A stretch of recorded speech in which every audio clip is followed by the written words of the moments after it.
Welcome to the ConfigureITDone Podcast.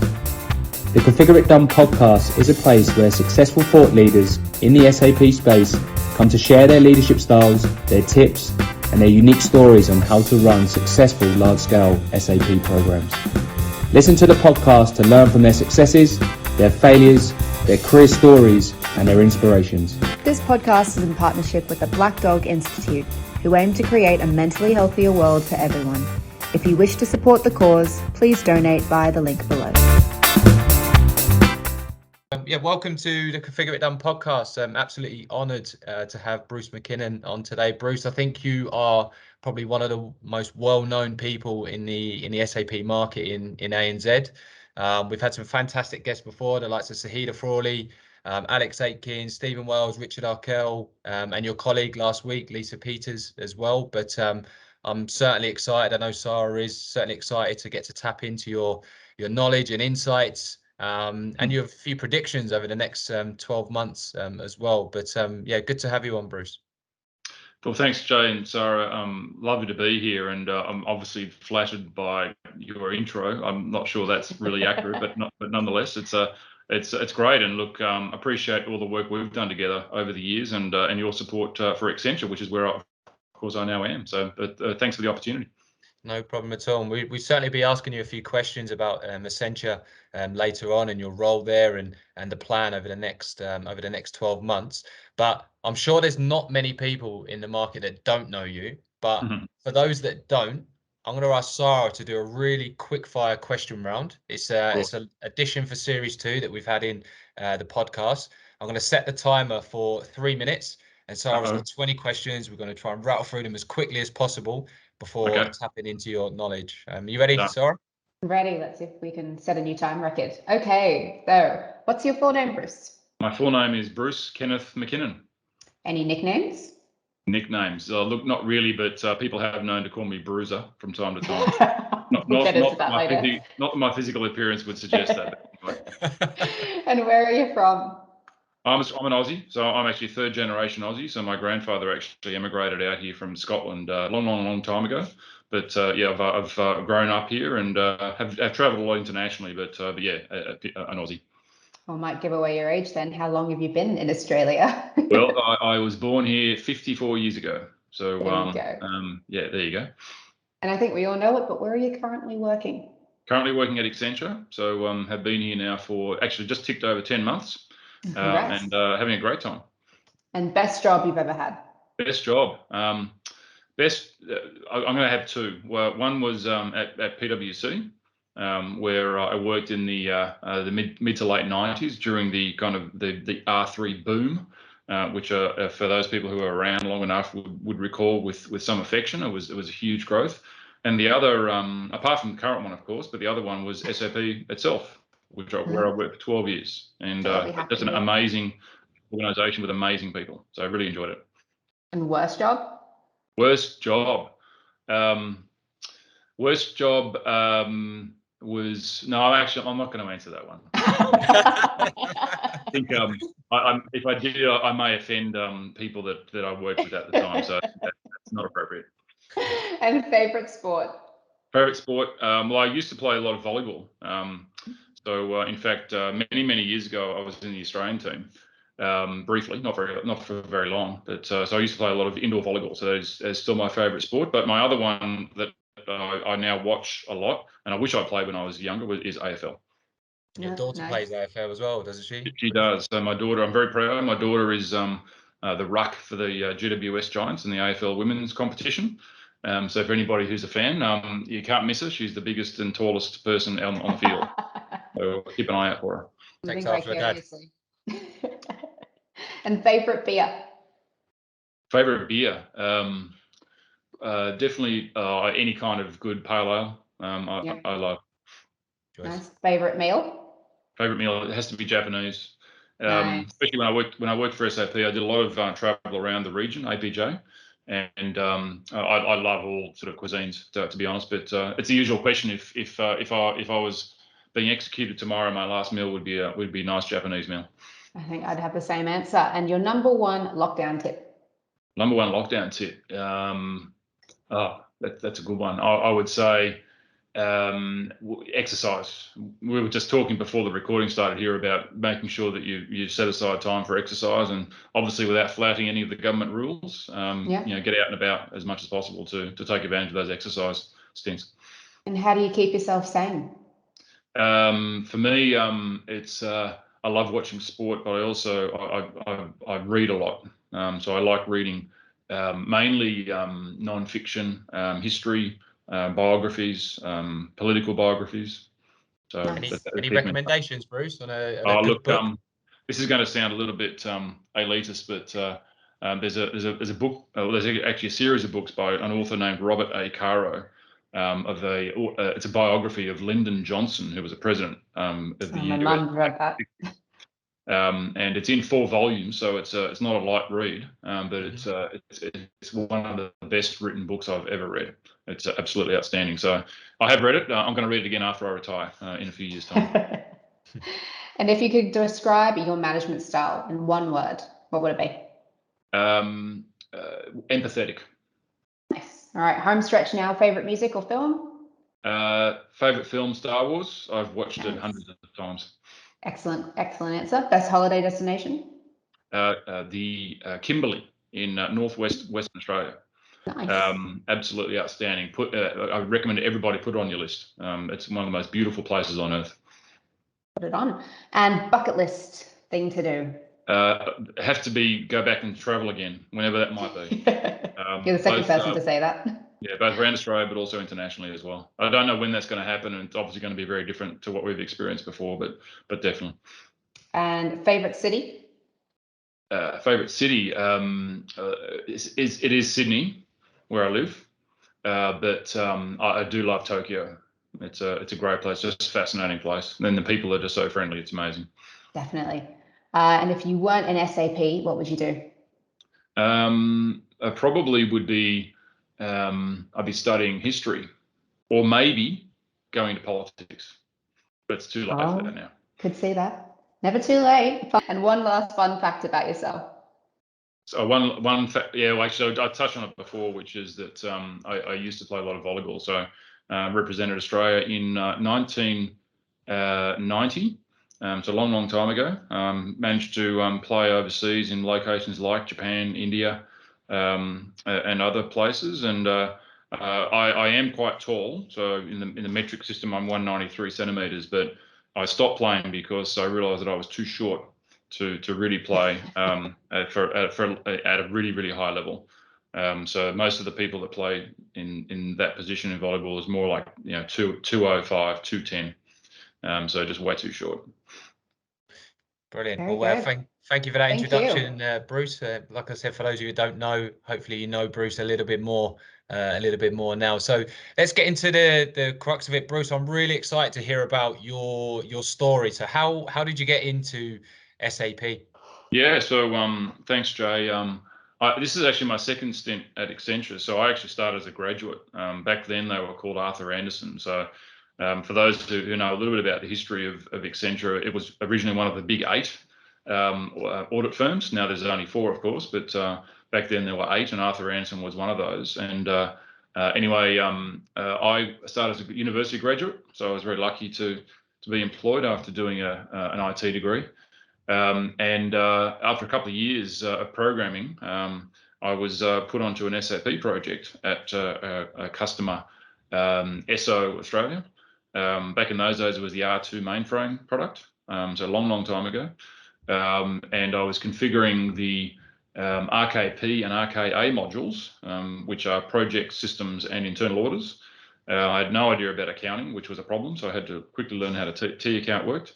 As a programmer, I was just blown away by the concept of being able to configure a system to support a business process without having to program it from scratch. So it was just unbelievable technologies, and fell in love with the opportunity to learn about business process, and went from there. So it was a great intro, and I've had a couple of stints since in non-SAP related roles, but really I've always reverted back to SAP, which has been fantastic for the career. Sure. And you mentioned there that obviously this is your second stint at Accenture. How has it changed compared to the first? First stint? Great question. Looking and back in my day, there were no mobile phones, no laptops. So you can just imagine all of our training was done on paper. We used to submit manual timesheets. These days, of course, it's all automated. No surprise. It's interesting though. I think there's a lot of the dynamic of Accenture, which is still the same. Very high emphasis on methodology, very structured approach, a desire for a big focus on people growth, enablement and training. Arthur Andersen back in those days was famous for sending all of his grads over to Chicago for their training school.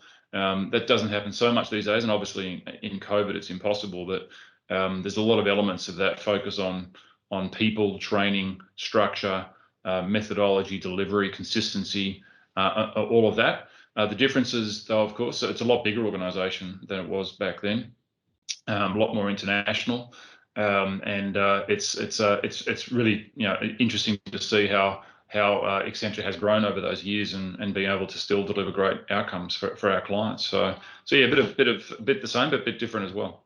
Sure. There's in the sporting world, obviously, and particularly football. I'm a massive football fan. I'm a Chelsea fan, but I see Man United have just re-signed Ronaldo, which is huge news. And a lot of people, there's a lot of talk around his age, about like 36, and what keeps him at the top of his game, and what keeps him in football, and his dedication to his craft is just second to none. It is just unbelievable. I'm going to put the same question to you, Bruce, because this is a bit of a Ronaldo situation. You was at Accenture, you've returned after all these years, but what keeps you in the SAP domain, and what do you enjoy most about it? It's thanks, Jay, and again, I don't think an analogy back to Ronaldo is ever going to be thought about in the context of this discussion. But anyway, look, well, SAP as obviously as an organisation and technology, it's amazing in being able to, I think, on the one hand, play to its strength, which is the ERP, and actually being able to support best practice business process for clients. But on the other hand, to adapt its technology to meet the ever-changing requirements of the industry.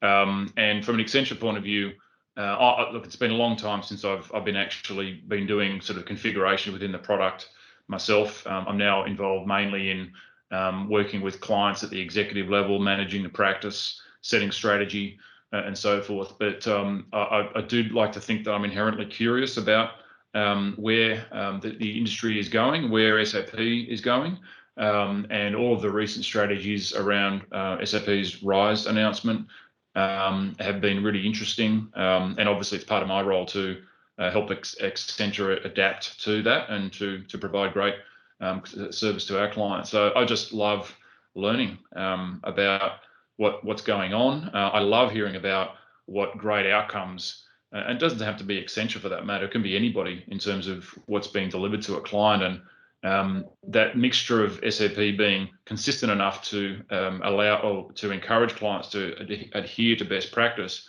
but on the other hand, being flexible enough to actually meet most organisations' needs without having to be customised is to me still fascinating. I know I'm always interested to hear about some of those examples. Sure. And Sara, I think on that point, you've got a good question about obviously the Australian population. I do. So as we all know, Australia in general lives in an aging population, but especially now with COVID, probably one of the most topical conversations that we have in the market is populations in decline. Just a fact, 1 million people have left. We're very quickly nearing an age bracket wherein quite a bit of the SAP market is nearing that retirement age. How is Accenture, and in your kind of perspective, the SAP market, how is it going to deal with this? What are some strategies that we can start to employ? Now, it's a great question, and it's really topical. The market is pretty hot at the moment, which is great. It's great to see that SAP is continuing to grow in their business, and that provides a growing ecosystem for all of us. So the big question is, how do we service the client's needs and make sure that we can, as best we can, control the rising costs that would require to support that. As you say, talent the talent pool is limited and potentially declining in terms of the context of the population. We're obviously looking to get even better at delivering our services remotely. Accenture, like many of our competitors, is a global organisation, so we have a strong offshore delivery capability. You can never replace the intimacy of a local relationship, however, albeit it's now over a Teams call rather than in person. Hopefully that'll change. So there's all sorts of different dynamics about trying to address this challenge. But the other one, which is interesting, is, and this has been, I think, topical for SAP for some years now, even before COVID, is that SAP is a great technology, but maybe suffers from the perception and the fact that it's over 40, almost 50 years old now, as an organisation. Very hard to compete with some of the newer players, the different growth engines, the cloud organisations. All of this discussion around native cloud versus private cloud versus public cloud and so forth. So it's a matter of keeping SAP cool, and one of the dynamics of that is how do we make SAP cool for our young talent, people who are graduates now, and when they're making choices in terms of their career, why would they choose SAP over another technology career? And that's a great question. When I talk to the executives at SAP, we often revert back to how is Accenture, as one of the leading organisations, looking to refresh our team with young talent and to provide them with the right training to be effective. And it's not easy because it does require that sort of inherent business process knowledge, depending on which module people are working within, and providing that training environment to support that. So we're growing our graduate program in Accenture, where we have some great alignment with a lot of the universities, and looking to accelerate that. We'd like to actually contribute to more of an ecosystem-wide initiative. So I've been talking to SAP about that as well, and making sure that is strong. And obviously, society here in Australia is such that I think a lot of people are interested in building more of that STEM approach to senior schooling and tertiary education. We're even looking at bringing people in without graduate degrees, and also people who maybe have been SAP users, but maybe not configurers or programmers, and then cross-training them in the technology to make them effective as well. So we're looking at all sorts of different avenues to really increase our capability and our capacity. But I think, to your point, Sara, eventually the borders will open up, and then we'll be looking to sort of recreate the opportunity for bringing people into Australia. And of course, Australia is still a very attractive location for people to come to. So hopefully that population decline will reverse in time. Yeah, 100%. And it probably is already touched on it, but like we all know, borders are closed. International travel is just not a thing at the moment. COVID has well and truly affected the world. How has it affected Accenture? And more importantly, how are you different now as a leader and a company off the back of it? Great question. And again, we're not unique here, but Accenture is a global organisation. My heart goes out to my colleagues, many of whom have been personally impacted. We've lost some colleagues as well, particularly in other parts of the world. So it's been very difficult for everybody to work through that. The consequences remain. We're trying to look after the mental health of our people as well. So important. And we could never forget that. Look, you asked me before about the one word I would describe myself. I've always tried to understand the people that I work with and get to know them.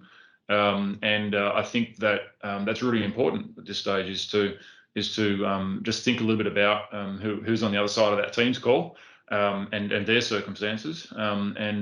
Often I find just an open conversation, potentially non-work related, is really important. So I think I've learnt that that's even more important now than it is ever.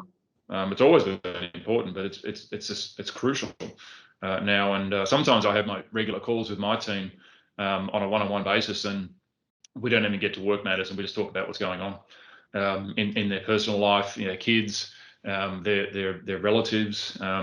Many of my colleagues, of course, have got families in other parts of the world. So as I said, have had personal impact. So it's I think just often having that conversation is very helpful. Sure.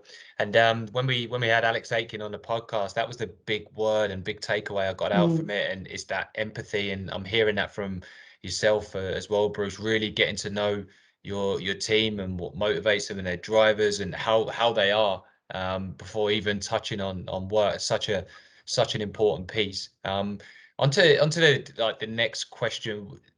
As a leader, is your methodology and leadership style changed over time, or have you always been that empathetic, for instance? It's definitely changed, Jay. I think as I've been fortunate to sort of take on various sort of management roles in the different organisations I've worked for, I've learned a lot about you know, and I'm not suggesting that I'm good or perfect or anything like that. It's just a matter of really just learning a little bit about, and it's all. I don't have any sort of psychology qualifications or anything like that, but I just find the human interaction fascinating in terms of what really motivates people.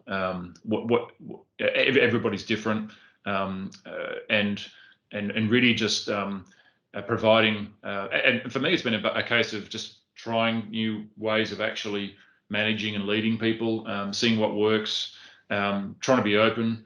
And I think a big element of it is just trying to be as authentic as possible.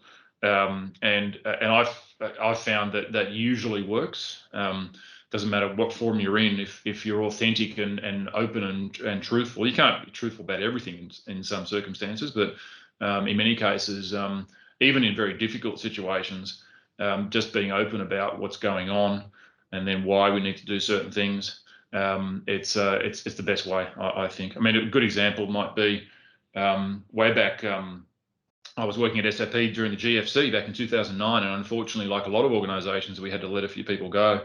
That was very difficult for SAP themselves because it's a very socially democratic culture and organisation. It wasn't done easily at all. So as having those conversations with colleagues that unfortunately we had to leave.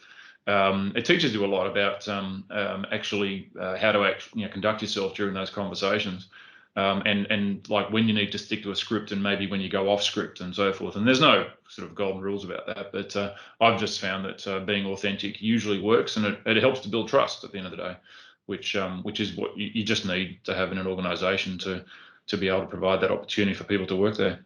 Sure. One question that I'm kind of fascinated with at the moment. So I'll give you some context. We're a 25 business at the moment, 25 in terms of headcount. Okay. One of the big things at the moment, as we grow, and there's a huge growth plan, is how do you leverage middle management? So you're talking there about obviously your empathy, your leadership style. And obviously in our organization, we've got the MD, who's Simon, our founder, Jill, and then I sit in like that middle management, and then I've got the team. So their message has to go through me, and then they have to leverage me through the team. Now, obviously your team, like how big is your team, Bruce? Yeah, so at the moment, Jay, we've grown the team, and part of this was through our acquisition of the ZAG organisation. By the way, a wonderful team of people, which has been great, but also through organic hiring. So we're now at just over 500 in my team in Accenture, which is huge. Like, how do you, like, with your leadership methodology and that empathy, like how do you have a touch point with all 500 of your team? And yeah, I'm just fascinated about that. And how do you get that message down through layers? Oh, it's a good question, and there's no unfortunately there's no secret sauce, Jay. I wish there was, but I think it's a combination. Obviously, the first thing is I think providing a little bit of structure in the business. So not too much, because you can obviously have overkill, but enough structure that you've got, let's call it pods or teams of people actually have. And I think I forget the science here, but what is it? You can only ever know a certain number of people well. You can't, not 500 obviously, so creating that kind of size of and in our case we've got practices. So within SAP we've got the finance practice and the technology practice and so forth, and even within those we then have sub practices. So it could be on technology integration, or it could be on finance costing, or whatever. And then you've got that little kind of little sort of team where people have got friends, they've got regular interaction, they're bouncing ideas off each other, and obviously you leverage your processes and your technology to facilitate that. Again, very important in the era of COVID. But then the other dynamic is communication. So communication from top leadership down to everybody. So in our case, we have town hall calls, which I run on a quarterly basis, and then I have more regular calls with my immediate team to provide for those sort of key messages. Hopefully provide as open communication as possible. That's really important. Is to be as open as possible and not let myths or mistruths kind of perpetuate too long. And then the other thing I find I try to do is be approachable. So, and this is an interesting one, right? So I guess especially if you've got like that upper management, middle management structure. Big question is, should upper management be talking to everybody, and is that going to potentially bypass or disempower middle management? My view is no, it doesn't have to at all, provided you're doing it in the right way and in the right sort of approach to that. So I don't know all 500 of my team. I wish I could. I just don't have the time. But I've encouraged people to approach me. And then have one-on-one conversations, but then I usually share the pertinent pieces of that without betraying any kind of personal trust with their team leads or their managers, so that we can get things done. So if there are things to achieve, then I try to make sure that we do that. So, and the other point I'd say, Jay, is if there's a particularly difficult thing or something happening, and I won't share the details too much, but we did have one of our key people leave the organisation a few months back, so everybody in the team was a little bit upset and a little bit sort of confused. What is that going to mean? So I then decided to set up one-on-one calls with everybody in that particular team. So it actually took me about a month to get through, but I enjoyed it because I got to know everybody in that team, and I found it the feedback was good. Opportunities to sort of just have an open conversation around whatever topic was required. So long answer to your question there, but I guess it comes back to really as much open communication as possible, so that everybody feels like they've got the information they need. Brilliant. Thanks, Bruce. That's really, really insightful. All right, Sara, over to you. It is to me. So I guess we're almost nearing the end now, but who has been the biggest influence in your career, Bruce? Obviously, it spans a number of years, but what do they teach you? What is that message that's always stuck with you from here on? Decades, Sara. I wanted to be kind. Look, one of my old bosses, I'll even mention him by name. His name was Chris Bennett. He's retired now. He still does a little bit of advisory work from time to time. But he was he was the lead partner at PwC when I was there in the 90s, and grew the SAP business from about sort of 10 people when I first started working with him to over 400. It was kind of at that stage of my career as well, where I was in my kind of mid to late 20s, and sort of just I was quite ambitious. And he took me a little bit under his wing, like many other people. I think there's a loyal following of people that are still very appreciative of his leadership. And he just taught me some really interesting elements around leadership, actually. So, in fact, one little story that I'm happy to relay, I'm sure he wouldn't mind. He sort of said to me, Bruce, if you want to be a leader in your career, you've obviously want to be potentially at the tip of a pyramid, right? So you're going to have a team of people, and Jay, you kind of touched on it with middle managers and so forth.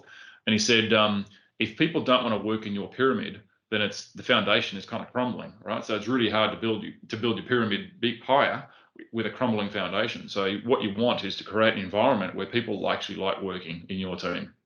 And look, at the end of the day, you're not going to keep everybody, but if you can sort of keep people actually really enjoying working as part of that, and that sort of enjoyment equation is, yes, money's part of it, but there's many other different elements of wanting to work in a team or organisation. Then that's really important, and it's like obvious. It's one of those kind of obvious truths, but the way he kind of portrayed that, it's kind of stuck with me forever.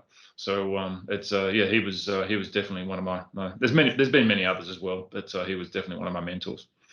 That's really topical at the moment. We've we've changed as a business internally here, and we've implemented the 4-day, 5 days. So basically, you get paid for 5 days, and you're only expected to do 4 days, and on the 5th day, you manage your day and giving that trust back to staff. And like obviously Chris's advice there, that's all around investing in wellbeing, keeping your staff happy, basically. And we've had a massive boost. We've seen productivity actually go up because of that. So yeah, very, very kind of topical for us. Exactly. No, I'm not surprised. I mean, that's the other dynamic. When I first started work a long time ago, people did not transition between organisations as easily as they can and do today. So that kind of loyalty was somewhat kind of assumed and implied back then. These days, of course, people, and obviously this is part of your business, is to help people with those career transitions, right? So it's definitely something which I'm mindful of, is that people choose with their feet in terms of where they want to work, and providing that environment of wanting to be there and actually wanting to do good things. And then you come down to how are they managed. I mean, I've never met somebody who enjoys being micromanaged. Never. Some people appreciate sort of some advice in terms of what they need to do, but not being micromanaged. So extending that trust and basically saying, you know what, we're paying you, some good money to do a job. It's up to you to sort out how you do it within reason. Right? There's always some reason there, but I think that's really important. And I've found that most times people step up to the challenge, and absolutely will repay that trust, and then some.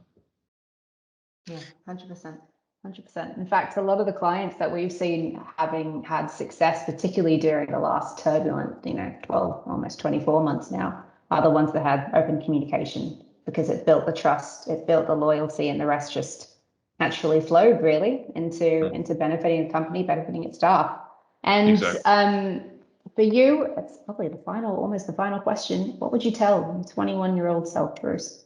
Yeah, good question. I was a very shy kid, and what I'd be telling myself, if I could, was to say just be bolder. I mean, the other thing is I've found, and it just comes through a little bit of confidence, right? But actually speaking up if I don't know something.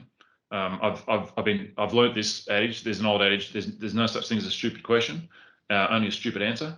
I usually find that if I ask the question, then half the people in the room say, "Oh, I'm glad you asked that question, because I didn't know that either." And just being a little bit bolder about stepping up and willing to be a little bit, show a bit of vulnerability as well, which again depends on the circumstances. But I just say just be a bit bolder and take some risks as well. It usually work out. So perhaps I was a bit conservative early in my career, but so I definitely say be bolder and take some risks. Sure. I'm going to throw this question at you, Bruce. Imagine you're talking to an SAP consultant. You're in Australia. You've got about 10 years experience. You're a bit nervous about the next 12 months. Obviously, COVID's thrown some few different situations. You've had to adapt. If you could predict the next 12 months and speak to that SAP consultant, what advice and what would you say to him or her? Yeah, good question, Jay. A couple of things. One is don't underestimate the skill you have, particularly if they've got sort of 10 years or so of experience, right? That is incredibly valuable. So don't underestimate that capability. The other thing I would say is make sure you also focus on your consulting skill as well as your technical skill. And I think all organisations, but here in Accenture, we're very focused on making sure that our teams have all of that element to their skill profile. So if you can confidently say that you're good at understanding the SAP portfolio in your particular area of domain knowledge, and you can also articulate yourself well, you can tell a story, you can prepare a good presentation, you can facilitate a good workshop, you'll go a long way, long way, because those sorts of skills. And I guess one of the many reasons I decided to return to Accenture, Accenture is where I cut my teeth originally around early in my career with not just technical skills, but those consulting skills. And again, I'm not professing to be very good at this myself, but it was a great foundation for my career, was to have that ability to have that level of communication and interaction with people, with clients, with colleagues, and others to help you to be successful. So that's what I would be saying.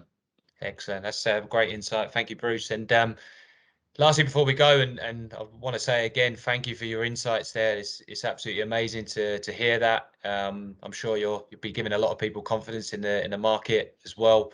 But yeah, before we let you go, is there anyone else that you would recommend or you would like to hear on this podcast, Bruce? Oh, that's a great question. I